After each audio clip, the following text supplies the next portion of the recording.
Caião, eu fui profundamente calvinista.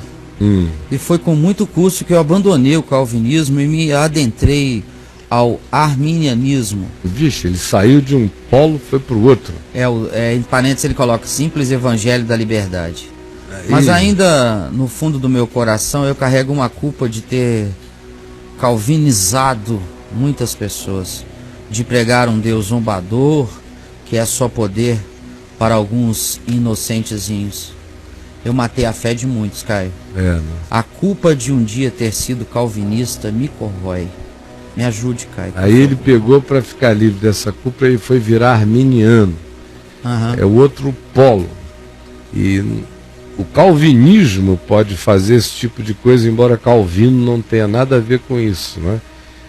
O problema são dos sistematizadores de Calvino, é que criam os calvinismos tão fatalistas e se comportam muitas vezes de acordo com esse eleicionismo que dá a eles uma nojenta presunção de superioridade pela escolha, pela eleição de Deus a eles.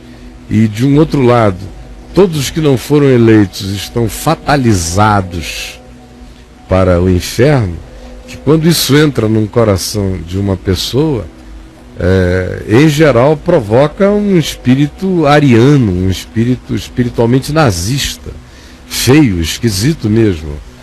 Mas isso não é culpa de Calvino, é dos calvinistas. Calvino não tinha essa... Não necessariamente. Não há esses registros sobre esse tipo de separação dele, até porque ele não era bobo de querer fazer separação de joio do trigo usando doutrina de eleição.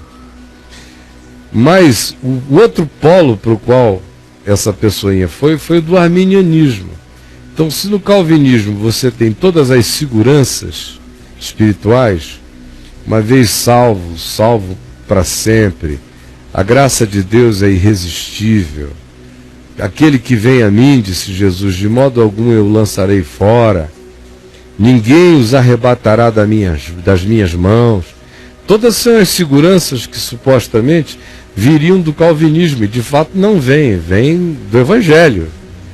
O calvinismo é que sistematiza mais esses textos de segurança total. Do outro lado tem o arminianismo. O arminianismo pega e faz a sistematização do oposto, da insegurança. A porta é estreita, o caminho é largo, veja o que você está escolhendo. O arminianismo vem e diz, olha, decida hoje a quem você vai servir. A decisão é sua. O arminianismo vem e diz, você pode tomar posse da salvação e perdê-la. Aí cita Hebreus capítulo 6, por exemplo, dizendo, é impossível renovar para arrependimento aqueles que um dia foram iluminados e provaram a boa palavra de Deus e os poderes do mundo vindouro e os dons celestiais e voltaram atrás, é impossível renová-los para arrependimento. Aí o arminianismo adora esse texto, diz, olha aqui, se você vacilar, rodou, dançou e não dá para recuperar você depois. Então tudo fica debaixo do poder humano, da decisão humana, das escolhas humanas, e gera também uma outra presunção, uma outra forma de presunção, que é a presunção de que eu me santifico, a presunção praticamente de que eu vou me salvando mesmo pelas minhas decisões completamente baseadas nas quais a graça de Deus age. Ou seja, Deus está sempre agindo depois da ação humana. Nunca a graça de Deus age antes da ação humana. A graça já é uma resposta a posteriori, já é uma reação divina a uma ação humana.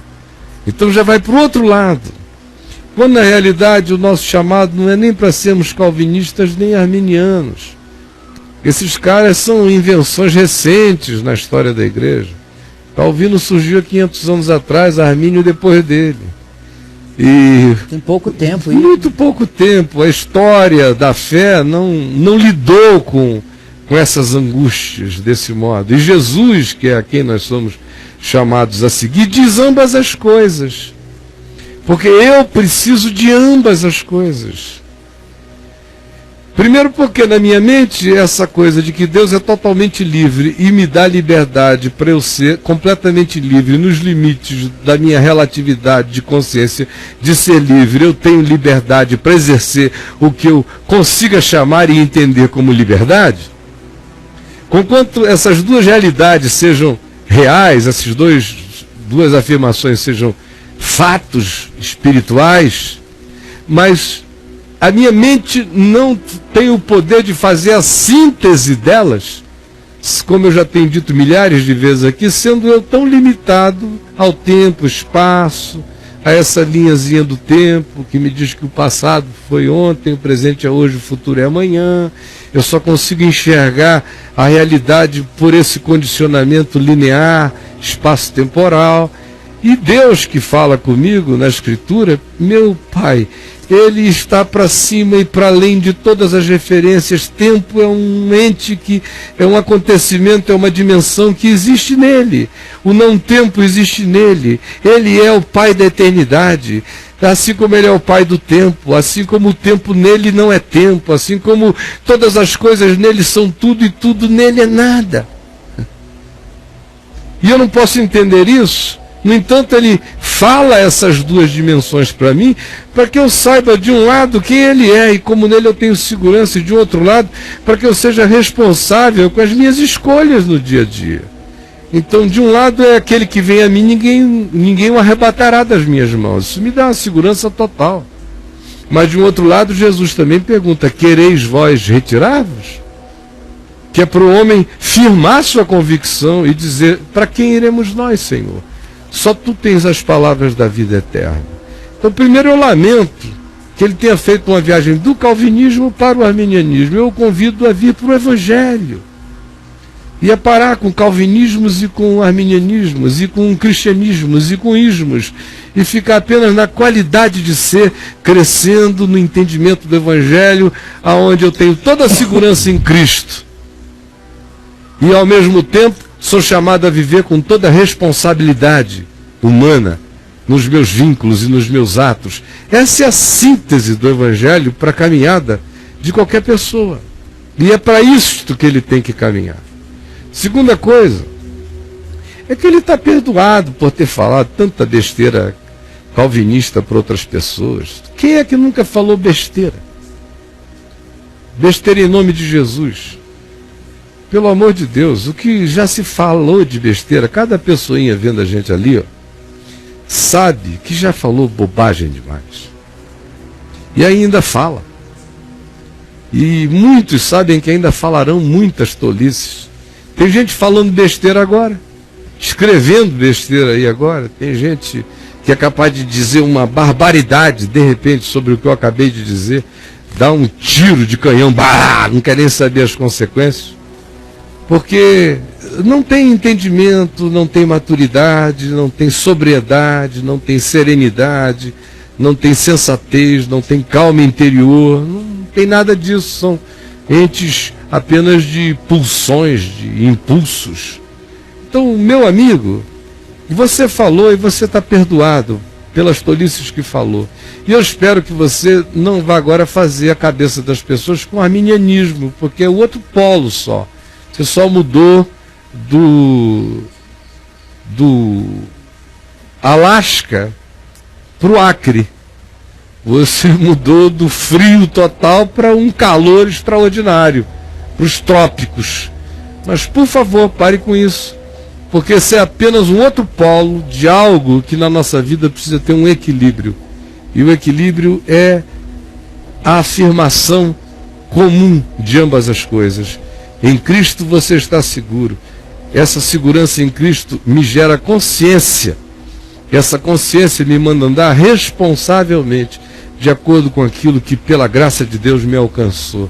Quem faz essa síntese simples no coração, sem querer sistematizá-la para os dois lados, mas sintetizá-la em si, esse anda seguro, esse anda equilibrado, esse não se jacta, porque é inarrebatável da mão de Jesus, nem se jacta de achar que ele próprio é que desenvolve todas as coisas. No mesmo texto em que Paulo nos diz, desenvolvei a vossa salvação com temor e tremor, ele diz, porque Deus é quem efetua em vós tanto querer quanto realizar. Então, de um lado, veja só como no mesmo lugarzinho se diz, desenvolva, chamando a ação do homem, ao mesmo tempo diz, faça isso sem jactância, porque Deus é quem realiza em nós tanto querer quanto realizar segundo a sua boa vontade. Então, essas coisas não são para serem sistematizadas, são para serem sintetizadas. Quando a gente faz a síntese, o coração se pacifica. Eu estou completamente seguro. E a minha segurança não me irresponsabiliza. Se eu estou seguro, eu ando seguro. Se eu estou firme, eu assim ando. Se eu tenho essa convicção, por ela eu me oriento. Eu não a uso contra mim nem contra a vida. É o que o Evangelho me ensina, a mim e a você, a fazermos e a vivermos. Mas fique em paz, meu amigo. Fique salvo desse arminianismo que você adotou como resposta psicológica para fazer sacrifício de bodes e de touros, remissão de pecados por troca doutrinária polarizada. Esse é o fenômeno psicológico que se instalou em você, que é compensar os exageros calvinistas com o arminianismo. Venha para Jesus. Esses dois polos não contêm o todo da verdade, são apenas minimalizações de algo muito maior que precisa encontrar a sua síntese dentro de você. E aí, Braulinho? Comentário do cara, Caio. Caio, como evangélico eu te odeio. Como mudando eu te amo.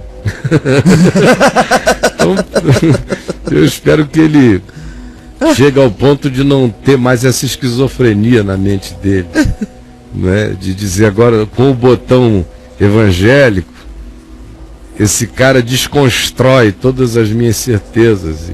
Mas como um ser humano eu estou tão feliz de estar sendo. Eu espero que ele seja uma pessoinha só. Sim. E que tudo se integre dentro dele, que não haja essas rachaduras no coração de nenhum de nós. Isso é demais. E aí? Eu acho que eu estou preso num calvinismo desgraçado, Caio. No início da fé, a coisa mais bonita que eu discerni foi que Deus era amor. E que por isso a raça humana tinha esperança. Com o tempo, tentando ler a Bíblia para me aprofundar, junto com o auxílio da teologia sistemática, dei de cara com a doutrina do calvinismo. Tudo mudou, pois não vejo mais seres humanos. O calvinismo me ensinou a ver eleitos e não eleitos. Odeio isso. Separou o joio do trigo na cabeça dele. Eu quero amar. Ele não diz quem é o eleito, quem não é, mas ele olha e sabe como é que isso funciona? Como é que funciona? Quem está dentro da igreja é o eleito, quem está fora da igreja é o joio. Está fora. Tá perdido. Quem quer que se converta à igreja e seja batizado na igreja, esse é um eleito, se perseverar até o fim. Se nunca vier para a igreja e fica fora, é sinal de que sempre foi um predestinado para a morte, um destinado para não vir. E os caras não conseguem nem fazer uma leitura básica, não precisa nem ser profunda, não. A profunda eu até nem quero fazer, que eles não vão acompanhar e vão tropeçar no raciocínio. Então, não vamos para nada profundo. Mas eles não conseguem nem entender a basicalidade de que se essa predestinação fosse assim, ela seria sobretudo geopolítico-econômica. Porque a gente iria determinar que Deus está condicionado na sua predestinação à evolução geopolítico-econômica do que aconteceu a partir do Ocidente para do Oriente Médio para o Ocidente da Terra. E Deus então não fez a predestinação geopolítica econômica para a Ásia, para a Oceania, sabe? Para toda a região do Extremo Oriente, para os arquipélagos do Pacífico, para as Ilhas Perdidas. Deus predestinou já uma parte da Terra desde muito tempo para só ter habitante sacana, safado e do inferno. A única chance deles é se nós chegarmos lá com a doutrina da predestinação e pregarmos a eles. Do contrário, aí eles se elegem. Antes de haver uma predestinação, Deus já teria predestinado que do Oriente Médio para cá, passando pela bota da Itália, sim, e alcançando alguns outros lugares, é onde estaria a maior densidade de eleitos da Terra. São tão idiotas que não conseguem nem ver, a partir de um elemento óbvio como o planeta e a geopolítica do planeta, que essa doutrina aplicada à Terra já cria um nazismo, um arianismo imediato no planeta. É diabólico. Aí alguém diz: Caio, você não crê que está escrito que Deus nos predestinou para amor? Creio mais do que vocês. E entendo mais do que Calvino, porque Calvino, coitado, era um cara do século XVI. Calvino não podia pensar melhor do que eu, melhor do que você. Quem admite isso não admite a evolução da interpretação bíblica, de que eles sem nós não seriam aperfeiçoados, e não entende que houve uma acumulação de saberes sobre a própria natureza da existência que faltava a Calvino. Calvino era um cara aristotélico, linear, de pensamento grego, no tempo em que o culto era a sabedoria grega, a sofia grega, e que adotou todos os modelos acadêmicos da academia vigente para fazer a sua teologia.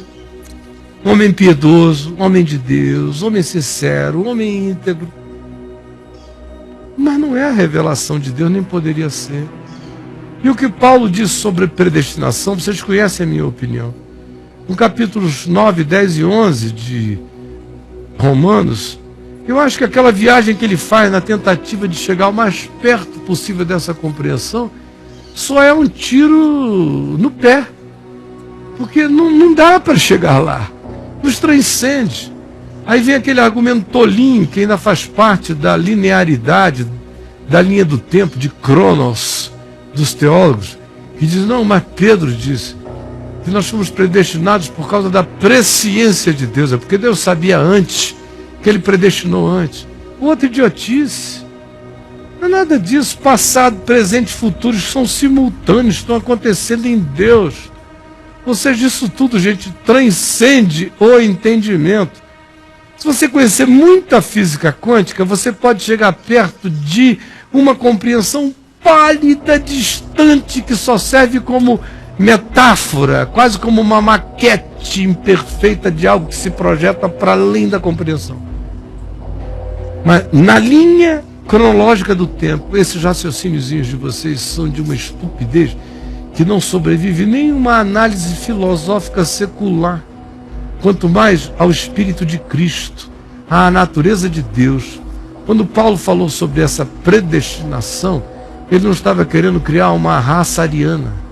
Ele só estava dizendo: seja grato, porque se você creu nisto, considerando você o fato de que esse entendimento não nasce por geração espontânea, saiba, foi a graça de Deus unilateralmente agindo em você que lhe deu essa luz pela qual hoje você caminha. Era isso que ele estava querendo dizer, e não estava tentando botar marcas em bois, nem criar um arianismo religioso, porque na realidade tudo que tange a predestinação existe e se ambienta num mundo espiritual que transcende as nossas lógicas em muito. A mente simples sabe apenas que passado, presente e futuro são simultâneos em Deus. Ele diz: eu sou. Sabe apenas que ele é livre para fazer como ele quer. Sabe apenas que ele deu liberdade para cada um de nós. Ele não brinca com a nossa liberdade, ele a valida. Quem quer que tenha essa fé sabe também das limitações humanas para discernir o infinito e o transcendente, o que é impossível. Por isso sabe que toda iluminação acerca daquilo que naturalmente eu não compreendo é graça de Deus me iluminando. E isso não me torna jactante, porque é graça, não vem de obras, para que ninguém se glorie. Portanto, isso me torna quebrantado. Se eu entendi, eu me quebranto mais. Se eu vejo aqueles que não entendem, eu não digo foram predestinados para a vida. Eu apenas digo: eu não sei qual é o processo de Deus neles, mas não me compete saber. Se eu puder, eu prego. Aonde quer que eu vá, eu anuncio. Mas eu não saio com resultados. e muito menos achando que o mundo foi dividido em predestinados e não predestinados. Isso é pecado, isso é blasfêmia, isso é nojeira, isso é diabólico, isso é infernoso, isso é nazista, é ariano, isso é feio. Predestinação eu creio como um mistério divino. Tanto quanto eu creio na minha liberdade de aderir ao mistério divino. Eu não sou monérgico, eu sou sinérgico, multifacetado, aberto, para que a síntese do absurdo seja feita em Cristo, em mim. Em Cristo eu sei que os impossíveis dos homens são possíveis para Deus. Portanto, acaba essa conversa de predestinação, surge só a gratidão que diz: graças te dou, ó Pai, Senhor dos céus e da terra, porque ocultaste essas coisas aos sábios e entendidos e as revelaste aos pequeninos. Sim, ó Pai, porque assim foi do teu agrado. Tudo me foi entregue por meu Pai. Ninguém conhece o Pai senão o Filho, e ninguém conhece o Filho senão o Pai, e aquele a quem o Pai ou o Filho quiserem revelar. Isso me sobra. Se eu compreendi, eu me alegro, não por ter compreendido apenas em parte o incompreensível. Minha grande alegria não é por isso. É só porque, pela graça, meu nome está escrito no livro da vida. Mas eu não sou o secretário dessas inscrições. E Jesus disse que tem gente no norte, não do Brasil, da terra, no sul, no ocidente, no oriente, em qualquer lugar, em todas as gerações, tem gente vindo. Muitos virão e tomarão lugar nas bodas do Cordeiro. Uns porque ouviram a informação, outros porque discerniram a voz no coração. Sem ter nem nomes e apelidos para a informação, aceitaram o que neles se formou. Até aqui vamos, até aqui vou. O que passar disso é pecado, minha gente. É blasfêmia. É vontade narcisística, luciferiana, diabólica de se tornar secretário da divindade. Abominável é. Não faça assim. E aí? Ele conclui, né, cara? Ele fala... Eu vou terminar o que ele escreveu, porque depois, no meio do caminho, ele escreveu uma coisa. Tá bom? Então ele fala assim: eu quero amar, quero ter a esperança de que Deus me capacita para amar a todos, mas quando entra na cabeça que apenas pouquíssimos serão eleitos, não há nada para fazer para impedir meu zelo. Sabe, isso é pecado da igreja, é contabilidade dos medíocres, desses que eu acabei de denunciar, dos blasfemos contadores da religião. Pare com isso. Você citou frases de Jesus aí no final que você falou que já mata isso. Citar bilhões, eu nem comecei. Isso tudo como me liberto disso? Quero ver a esperança para a raça humana. Basta crer no Evangelho e saber que a raça humana está cheia de esperança, porque Deus estava em Cristo reconciliando o mundo consigo mesmo. Isso é unilateral. Por favor, leia o Evangelho. Ouça aqui o Papo de Graça, ouça as mensagens na VMVTV, leia o meu site, vocês vão entender. Vocês vão entender. Aí alguém diz: você está pensando que você é a revelação? Não. Eu sei que eu crio na revelação e a ensino corretamente. Eu sei, o diabo sabe, e eu quero ver quem vem me dizer que não é. Cadê o homem para ficar de pé? Cadê? Na minha frente venha me dizer. Não por e-mailzinho, não. Na minha cara venha me dizer. A minha convicção é essa, não é arrogância, não é fé. Vocês confundem arrogância com fé. Em mim, isso aqui é fé, meu irmão. E aí? Aí ele voltou, né? Depois que você falou tudo pra ele, ele volta e fala assim: então, Caio, posso amar todo mundo incondicionalmente? Claro, se você não amar, você está pecando. Deus amou o mundo, não o ocidente da terra, não a civilização judaico-cristã, o mundo. Pelo amor de Deus, gente. Ai, Brolinho, tá demais. Me salva. E ser amável e dócil com todo mundo, crendo que Deus ama essa pessoa, claro. que eu possa chegar a amar. Ai, não, ele pensa na possibilidade de não ser dócil com alguém. Ai, não, ele faz distinção entre gente e gente. É uma coisa pagã que Jesus disse: gente, Ficar amando os irmãozinhos de vocês, da igrejinha de vocês, da vizinhança de vocês, que dão para vocês e recebem de vocês, e trocam com vocês, e barganham com vocês, e fazem eventos morais de felicidade de iguais com vocês. Até os pagãos de qualquer lugar do mundo fazem. Agora, eu estou mandando vocês amarem os inimigos e orarem pelos que vos perseguem. E você vem me perguntar se deve amar um ser humano que não seja evangélico? Ai, meu irmão, meu Deus, o que fizeram com a cabeça de vocês? Meu Deus. Roubaram os cérebros, as almas, os espíritos, deixaram entes sem nada, vazios de tudo na alma. É trágico o que houve.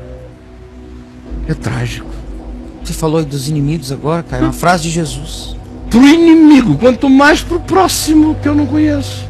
O cara que está me fazendo mal, eu tenho que amá-lo, orar por ele. Imagina o próximo que nunca me fez nada, que só está aí no mundo, coitado. Ah, pelo amor de Deus. Vamos lá? Faltam 10 minutos, 6 minutos. Caraca. Que coisa.